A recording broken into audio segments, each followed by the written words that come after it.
Kain po tayo. Ayan. Yan po ang ulam ko.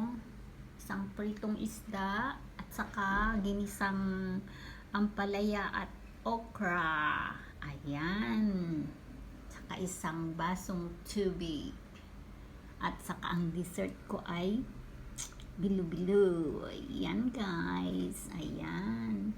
Ito na yung para sa anak ko. Yung iba guys, dinala ko sa mother-in-law ko para matikman naman nila.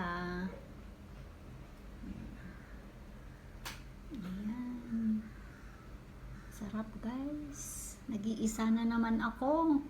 Ayan, the house is empty. Ayan. At saka kakain na po tayo kasi hapon na.